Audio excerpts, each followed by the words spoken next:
At the edge of Stonehaven, where the forest whispered secrets older than memory, the Thornwood residence stood like a monolith of forgotten sins, its silhouette a jagged scar against the twilight sky. For decades it had been a hollow shell, its windows dark and unseeing, yet they shimmer with an unnatural light, as if something within watched the world beyond a hunger that never slept. The townsfolk spoke of it in hushed, fearful tones, their stories woven with dread. Doors that opened without a touch, shadows that danced without a source, and voices that carried on the wind, calling names no one dared answer. They called it cursed, a place where the veil between the living and the dead was paper-thin, a house that hungered for souls to fill its endless void. Children dared each other to approach its gates, only to flee at the first creak, their laughter turning to screams as the wind carried whispers of the lost. When Clara Hensley, a 32-year-old artist fleeing a shattered life, signed a lease for Thornwood, she knew nothing of its past. She sought solitude, a canvas for her grief, a place to heal, or so she thought. But Thornwood had other plans, and once it claimed her, there would be no escape from its hollow.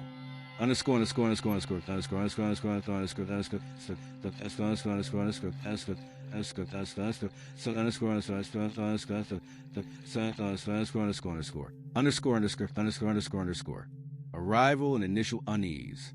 Clara Hensley arrived in Stonehaven on a gray, drizzly afternoon in late October 2025, her small hatchback rattling along the weed-choked trail that led to Thornwood.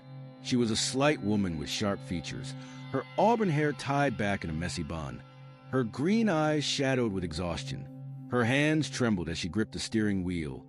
The weight of her past, a failed marriage, a miscarriage, the loss of her muse, pressing down like a stone on her chest. The village had been a whisper on an artist forum, a quiet retreat where she could paint, think, and rebuild. Thornwood's listing had caught her eye. A grand, isolated house at the forest's edge, its rent suspiciously low, its photos showing a weathered beauty that spoke to her fractured soul. She'd ignored the warnings in the fine print. Not suitable for those seeking peace, and signed without a second thought, her desperation blinding her to the danger. The house loomed into view as she rounded a bend, its Victorian facade a mix of elegance and decay. Its gray stone walls were streaked with moss, its pointed gables clawing the overcast sky, its windows like empty sockets staring down at her with an unblinking gaze. A wrought iron gate creaked as she pushed it open, the sound scraping her nerves raw, a prelude to the unease that would soon consume her. She parked near the sagging porch, her boots crunching on gravel as she stepped out, the air heavy with the scent of damp earth, pine, and something faintly metallic like blood long dried. The forest pressed close, its trees skeletal and gnarled, their branches swaying in a wind she couldn't feel, whispering faintly as if warning her to turn back. She stood for a moment, her breath visible in the chilly air, staring up at the house, a strange sensation creeping over her, a feeling of being watched not by eyes, but by the house itself, its presence a weight on her chest, a silent invitation to enter its maw. Inside, Thornwood was a paradox, a tomb of neglect yet strangely preserved. Dust coated the hardwood floors, spiderwebs draped the corners like lace, but the furniture stood untouched, as if frozen in time. A grand staircase spiraled upward, its banister carved with thorny vines that seemed to pulse faintly under her touch, and a chandelier hung in the foyer, its crystals dull but intact, swaying slightly though no breeze stirred the air. Clara ran her fingers over a velvet chaise in the parlor, its fabric faded but soft, and her gaze fell on a massive oil painting above the fireplace. A stern family in Victorian dress, their eyes hollow, their mouths setting grim lines, watching her with an intensity that made her skin crawl. The man's face, stern and bearded, seemed to shift, his eyes following her as she moved, and the woman beside him, her lips parted as if to speak, exuded a silent menace. She shook off the feeling, attributing it to her exhaustion, and began unpacking her art supplies, determined to make the house her own. She set up her easel in the dining room, the large windows offering a view of the forest, its trees swaying violently in the gathering storm, their branches scratching the glass like fingernails, a sound that set her teeth on edge. The first night's terror. That first night, as the wind howled outside, Clara sat at the dining table, sketching by candlelight, the power too unreliable to trust. The house groaned under the storm's assault, its timbers creaking like an old ship at sea, each sound a reminder of its age and its secrets.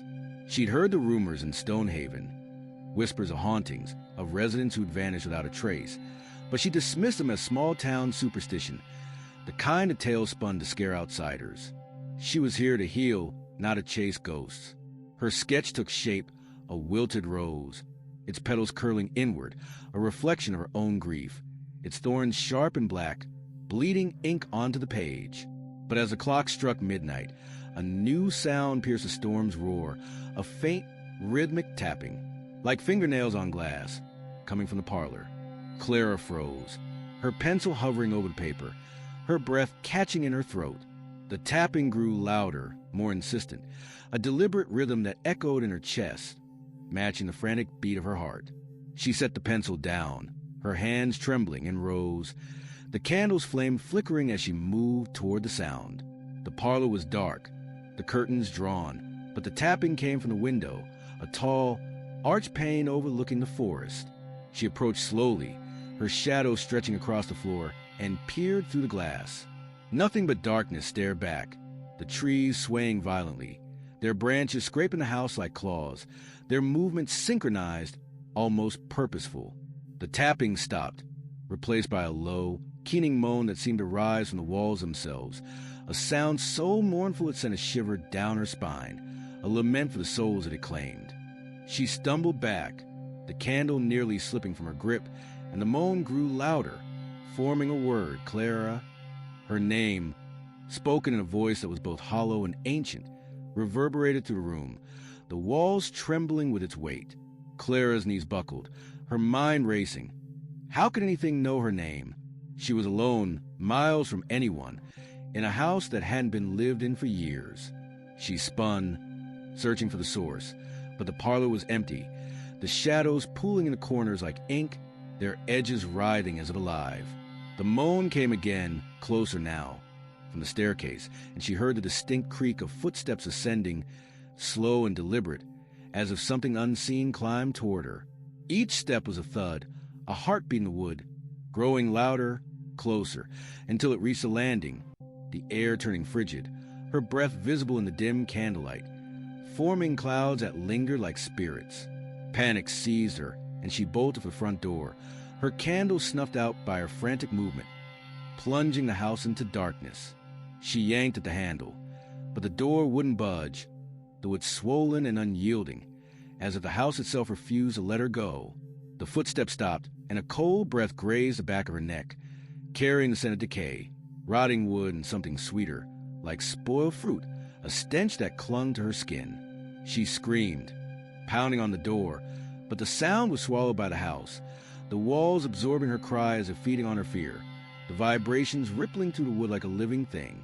The silence that followed was heavy, suffocating, pressing against her eardrums, and then, from the parlor, the piano, a dusty upright she'd noticed earlier, began to play, its keys plinking out a discordant melody, each note a jagged shard in the quiet, a tune that seemed to pull at her memories, twisting them into nightmares.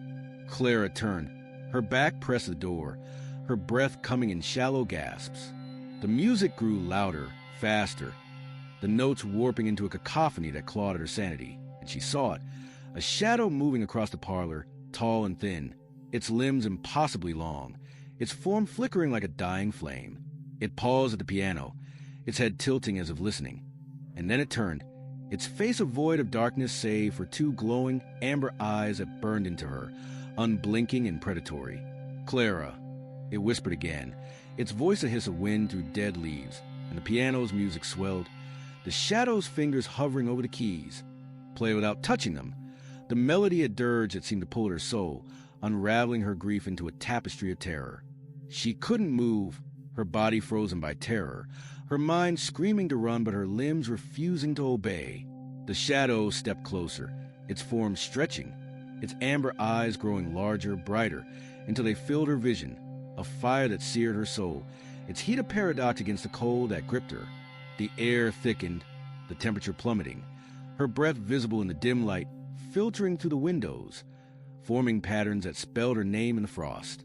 The shadow reached for her, its hand a claw of smoke and bone, and just as its fingers brushed her cheek, icy, sharp, like a blade of frost, the piano stopped, the silence a physical force that knocked her to her knees, the floorboards groaning beneath her as if in protest.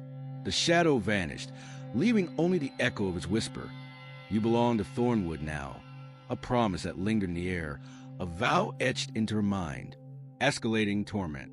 Clara scrambled to her feet, her heart pounding so hard she thought it might burst, and ran upstairs, locking herself in the master bedroom, the only room with a working bolt. She shoved the dresser against the door, her hands shaking, her mind reeling with images of the shadow, its amber eyes burning into her dreams. She tried her phone. No signal. The screen flickering with static. The words, "You can't leave," flashing briefly before it died, the device growing warm in her hand, as if infected by the house's malice. The house was alive, she realized, a sentient thing that lured her here, that knew her name, her pain, her every weakness, and wanted her for its own. She sat on the bed, clutching a fireplace poker she grabbed from the hearth, its metal cold against her skin, her eyes darting to every shadow, every creak a threat. The walls seemed to breathe, their groans rhythmic, a heartbeat in the wood, and the air grew colder, heavier, as if the house pressed down on her, testing her resolve, its presence a weight that squeezed her lungs.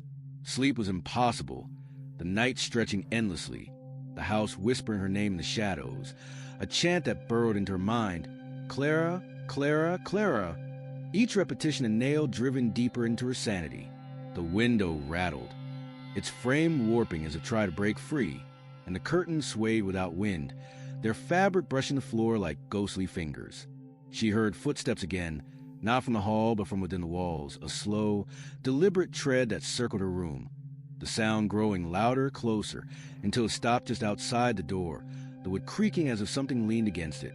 A low, guttural growl emanated from the other side, a sound that vibrated through the dresser, and Clara gripped the poker tighter, her knuckles white, her breath hitching as the growl turned into a whisper. "Stay with me, Clara." The next morning, the house was silent, the storm gone, the air still and heavy, a deceptive calm that masked its intent. Clara emerged, her body aching from tension, her eyes bloodshot from lack of sleep, her hands trembling as she made coffee, the liquid bitter on her tongue, the taste tainted with metallic edge that lingered. She considered leaving, packing her car and driving back to the city, but something stopped her, a pull, a whisper in her mind that wasn't her own, urging her to stay, to uncover Thornwood's secrets.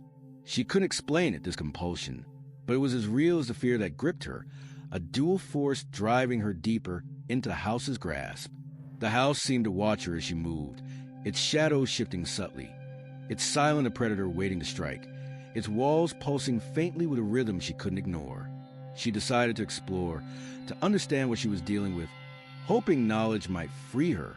She started in the basement, a place she'd avoided during her initial tour, its door hidden behind a faded tapestry in the kitchen, the fabric damp to the touch, its threads unraveling as she pulled it aside. The stairs descended into darkness, the air growing colder with each step, the scent of mildew and something metallic, rust, or something worse, filling her lungs, a stench that coated her throat, making her gag. At the bottom, she found a cavernous space, its stone walls slick with moisture, its floor littered with broken crates, rusted tools, and shards of glass that glinted like teeth in the dim light. A single bulb hung from the ceiling, its light weak and flickering, casting jagged shadows that seemed to move on their own, their edges curling like tendrils reaching for her. In the center of the room stood a well, its stone rim crumbling, its depths a black void that seemed to swallow the light, its surface rippling as if alive. Clara approached, her footsteps echoing, the sound bouncing off the walls in a disorienting cacophony, and peered inside. The darkness stared back, endless, alive, and then she heard it, a faint, wet gurgle, like something breathing deep within, followed by a whisper, "Clara, come closer," its tone seductive, a lure that tugged at her curiosity despite her fear. She stumbled back, her foot catching on a loose stone, and fell hard, the impact jarring her spine, a sharp pain shooting up her back, her flashlight rolling away, its beam casting wild shadows. The gurgle grew louder, A bubbling, choking sound, then a hand, pale, bloated, its nails black and cracked, shot out of the well, grasping at the air, its fingers dripping with dark, viscous liquid that steamed faintly where it touched the ground, the vapor rising in tendrils that curled toward her face. Clara screamed, scrambling away, her hand slipping on the damp floor, the liquid burning where it grazed her skin, leaving red welts that throbbed with pain. The hand retreated, the gurgle fading into a low, mocking laugh that echoed up from the depths, a sound that seemed to come from everywhere, the walls amplifying it, turning it into a chorus of derision. She ran back upstairs, slamming the basement door behind her, her chest heaving, her mind racing with the realization that something lived in Thornwood, something ancient and ravenous, and it wanted her. The door rattled in its frame as she leaned against it, the laugh echoing through the wood, a sound that seemed to come from within her skull, the house mocking her fear, its presence a living thing that fed on her terror. The house awakens. That afternoon, the house's torment escalated, its presence more aggressive, as if angered by her attempt to understand it. The shadows in the corners grew thicker, their edges writhing like living things, their forms coalescing into vague shapes, tall, thin figures that flickered in and out of sight, their amber eyes glowing faintly in the dimness. The whispers returned, a chorus of voices calling her name, some pleading, others menacing, all overlapping in a cacophony that drove spikes into her skull, a sound that pulsed with the house's heartbeat. The piano played on its own, its melody a dirge that shook the walls, its notes discordant and sharp, each one a stab of pain, and the chandelier in the foyer spun wildly, its crystals clinking like chattering teeth, their shards falling to the floor in a glittering rain. Clara tried to paint, to distract herself, but her brushstrokes turned dark, her canvas filling with images she didn't intend. Twisted faces, hollow eyes, hands reaching from a void, their fingers clawing at her soul. The paint seemed to bleed, dripping on the floor, the red pooling like a wound. It set metallic like blood, and she dropped the brush, her hands trembling, the whispers growing louder. "Stay with us, Clara, stay." Their voices a siren's call that pulled at her will. She ran to the kitchen, seeking normalcy, but the house wouldn't allow it. The faucet turned on its own, spewing a dark, oily liquid that smelled of decay, its surface rippling with faces that stared up at her, their mouths open in silent screams. The cabinet slammed open and shut, their contents rattling violently. Plates shattering, cutlery clattering, a knife embedding itself in the wall inches from her head. The windows fogged over, and in the condensation, words appeared, scratched as if by an unseen hand. "You can't leave," the letters jagged, dripping like tears. Clara backed away, her breath hitching, and the floor beneath her creaked, a low groan that sounded like a voice. "Mine!" Its tone possessive, a claim that tightened around her heart.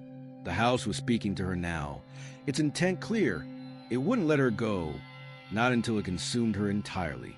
She felt its hunger, a void that pulsed in the walls, a need that clawed at her mind, urging her to surrender, to become part of its endless cycle. The lights flickered, then died, plunging the kitchen into darkness, and the shadows moved closer, their whispers a deafening roar. "Clara, Clara, stay." Their voices overlapping, a cacophony that drove her to her knees, her hands covered her ears, the poker slipping from her grasp. That night, the house's assault was relentless, its torment a living nightmare that stripped away her sanity. The shadows coalesced into forms, tall, thin figures with glowing amber eyes, their limbs impossibly long, their movements jerky and unnatural, like marionettes on broken strings. They appeared in every room, watching her, whispering her name, their voices a hiss of wind through dead leaves. "Clara, join us." Their words a promise of eternity. The piano played a frantic melody, its notes discordant and sharp, and the chandelier spun faster, its crystals shattering one by one, raining glass on the floor, the shards cutting her arms as she ran, blood mixing with the shadows. Clara barricaded herself in the bedroom again, but the door rattled in its frame, the wood splintering as if something pounded from the other side, its force unnatural, unstoppable, the dresser sliding inch by inch despite her weight against it. The voices grew louder, clearer, and she recognized one, her own, distorted and hollow, begging, Let me out, let me out, as if her soul had already been torn from her body and trapped within the house's walls, a prisoner in its hollow.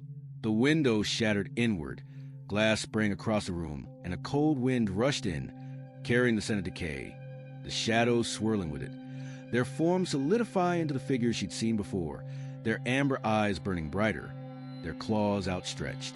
Clara swung the poker, its metal clanging against the wall, but the shadows only laughed, their voices a chorus of mockery. "You can't fight us, Clara."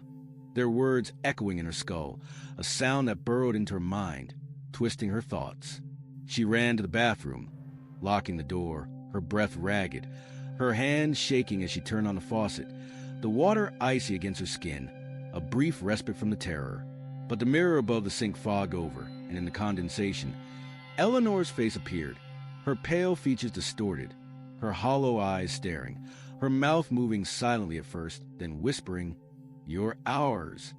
Clara backed away, the room growing colder, the air thickening, and the mirror rippled, Eleanor's hand emerging, her fingers long and skeletal, reaching for her. Clara screamed, smashing the mirror with a poker, the glass shattering into 1,000 pieces. But Eleanor's laughter echoed, the shards reflecting her face in every fragment, her voice growing louder. "You can't escape, Clara. You're a part of us now." Descent into desperation. Desperate for answers, Clara ventured to Stonehaven the next day, her hands shaking as she drove, her eyes darting to the rear-view mirror, half expecting to see Thornwood following her, its silhouette looming in the fog. At the village library, she met Mrs. Grayson, an elderly librarian with a knowing look, her glasses magnifying eyes that held a mix of pity and fear, her hands trembling as she adjusted them. "Thornwood," Grayson whispered when Clara asked, her voice trembling as she led her to a dusty archive room, the air thick with the scent of mold and old paper. She pulled a leather-bound journal from a shelf, its pages yellowed and brittle, its cover cracked, and opened it to a passage written in a spidery hand. The Thornwood family built a house in 1873, on land cursed by blood. Grayson read aloud, her voice low, each word a weight. They made a pact with something dark, something that lived in the forest, trading their souls for power. But the entity betrayed them, binding them to the house, feeding on their essence, and every soul that's lived there since. It's a hollow, a void that never fills, and it claims all who enter. Clara's blood ran cold, the pieces falling into place. The shadows, the voices, the thing in the well, the mirror's reflection. "How do I stop it?" she asked, her voice barely a whisper, her hands clutching the journal's edge, the paper cutting her skin. Grayson shook her head, closing the journal with a snap that echoed in the quiet room. "You don't," she said. "It's already marked you. The only way out is to give it what it wants, your soul, or destroy its heart, but no one's ever found it. Those who try, they don't come back." She handed Clara the journal, her hands trembling, her eyes darting to the window, as if expecting to see Thornwood's silhouette. "Take it, but be careful. Thornwood doesn't let go," she added, her voice dropping to a murmur. "It follows you, even here." Clara clutched the journal, its weight a burden on her soul, and drove back to the house, the whispers following her, the coldness in her chest growing, a sign that the house's grip was tightening, its presence a shadow in the car's interior. Back at Thornwood, the air had shifted, the atmosphere heavier, as if the house knew she'd learned its secret.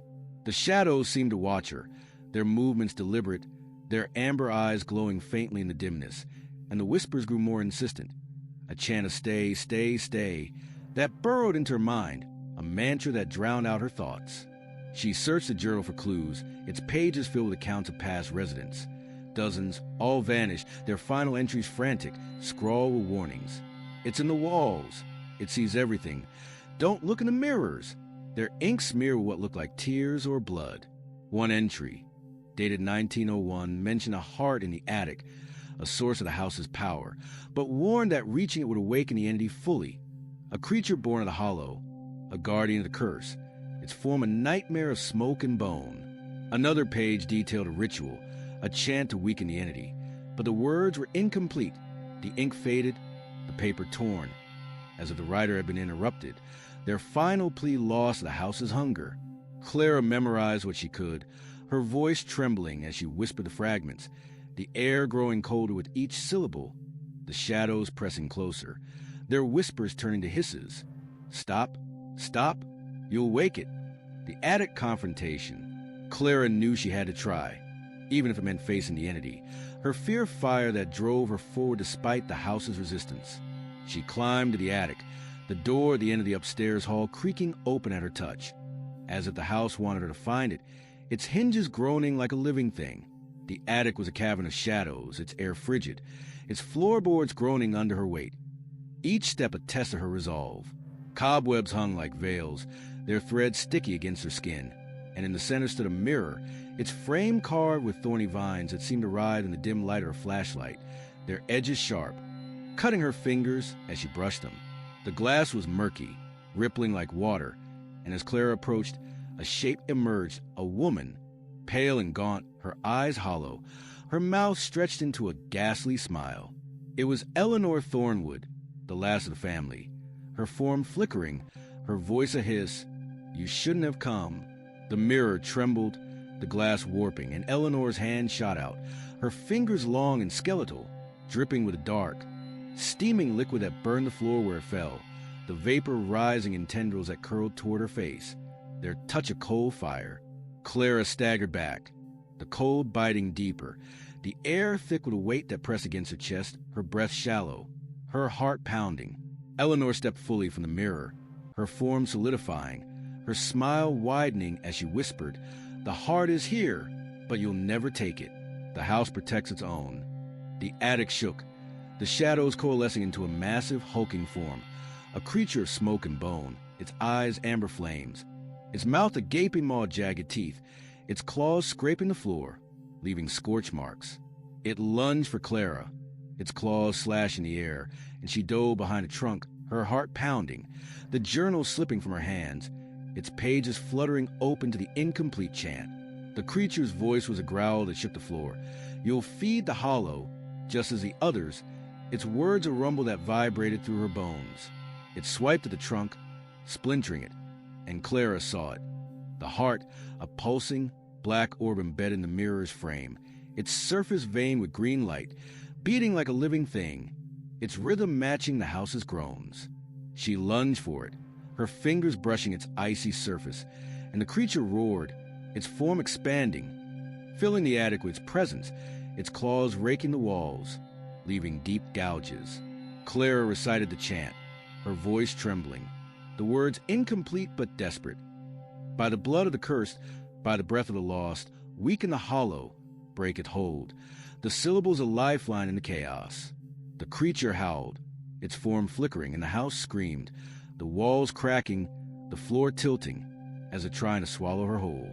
She yanked the orb free, its light searing her hands, the pain of white-hot agony that made her cry out, and smashed it against the floor, the glass shattering with sound like 1,000 screams, the shards cutting her arms, her blood mixing with the dark liquid that pooled around it.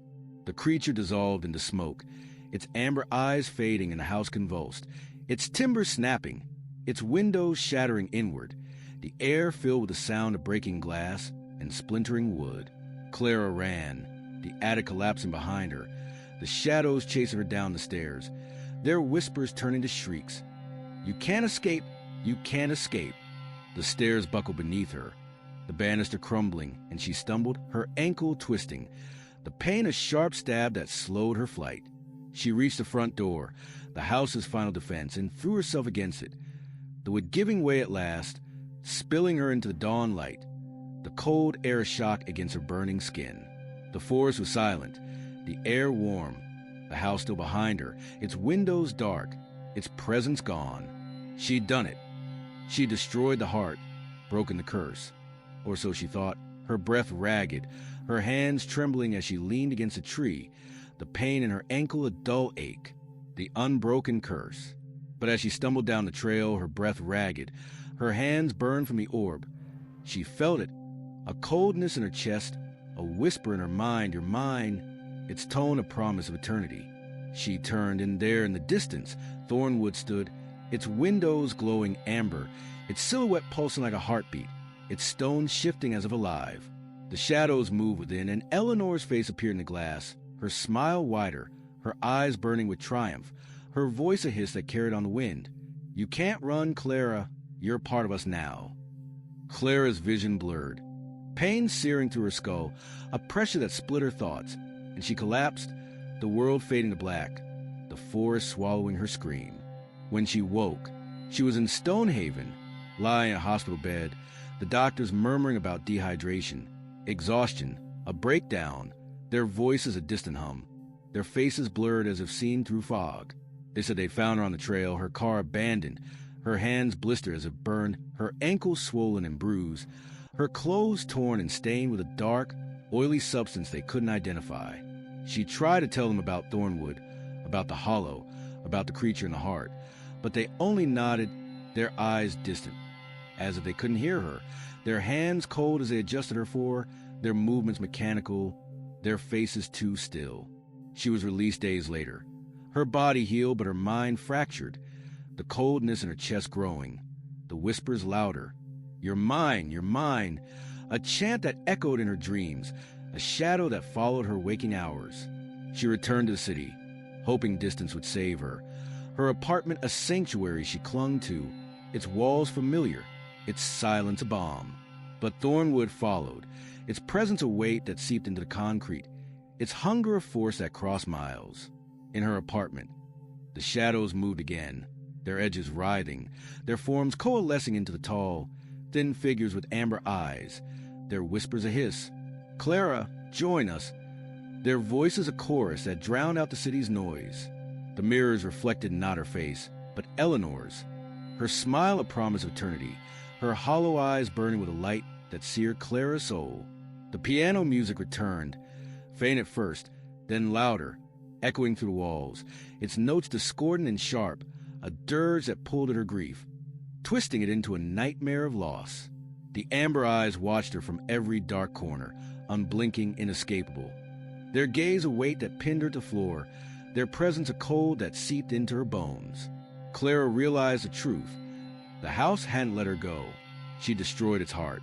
But in doing so, she became its new vessel, its hollow now inside her, its hunger insatiable, a void that gnawed at her essence, feeding on her fear, her pain, her memories. She was Thornwood now, a walking curse, and wherever she went, it would follow, claiming souls through her, an endless cycle of terror she couldn't escape. She tried to paint, to reclaim her muse, but the canvases filled with images of the house, its windows glowing, its shadows reaching, its voices calling, the paint bleeding black and red, the brushes moving on their own, tracing Eleanor's face, her smile a mockery, the final descent. One night, as the whispers grew to a deafening roar, Clara stood before a bathroom mirror, her reflection gone, replaced by Eleanor's grinning face, her features distorted, her hollow eyes burning brighter, her mouth moving in a silent chant, "You're mine."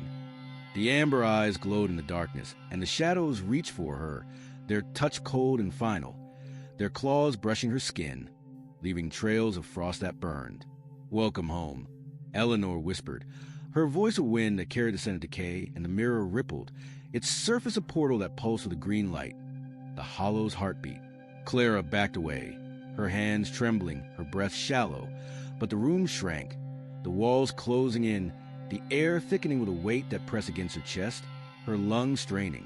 She pounded on the door, the wood unyielding, its surface warm as if alive, and the shadows swarmed, their whispers a cacophony. "Stay with us, Clara, stay." Their voices overlapping, a sound that split her skull.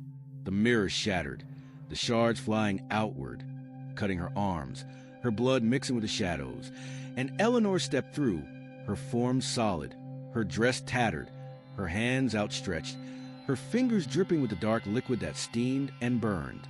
"You can't escape," she hissed, her voice a chorus of the lost, and the room tilted, the floor cracking, the ceiling groaning as if the house itself was reborn within Clara's apartment, its timbers creaking, its windows appearing where none had been. Clara ran, the apartment twisting, the halls stretching endlessly, the doors slamming shut as she approached, the windows sealed with an unnatural force, their glass reflecting Eleanor's face, her smile widening with each step. She stumbled into the living room, the furniture warping, the couch sprouting thorns, the walls pulsing with a green light, the air thick with the scent of rot and blood. The shadows followed, their forms multiplying, their amber eyes a sea of fire, their whispers a deafening roar. "You're ours, Clara, you're ours." Their voices a weight that crushed her spirit. She fell to her knees, the poker in her hand useless, its metal cold against her skin, and Eleanor loomed over her hollow eyes burning, her smile a promise of eternity. "You destroyed the heart," Eleanor whispered, her voice a hiss. "But you became it, the new hollow, the vessel of our curse." She reached for Clara, her fingers brushing her forehead, the cold of fire that seared her mind, her memories flooding out, her marriage, her loss, her pain, feeding the void within her. Clara screamed, her voice echoing into the darkness, and the room dissolved, the apartment gone, replaced by Thornwood's interior, its walls alive, its shadows swarming, its windows glowing amber. She was back, or perhaps she'd never left, the house a part of her now, its hunger her hunger, its curse her curse. The shadows lifted her, their touch a cold embrace, and carried her to the attic. The mirror reformed, its frame pulsing with green light, its glass rippling with faces. The lost souls of Thornwood, their mouths open in silent screams, their eyes pleading.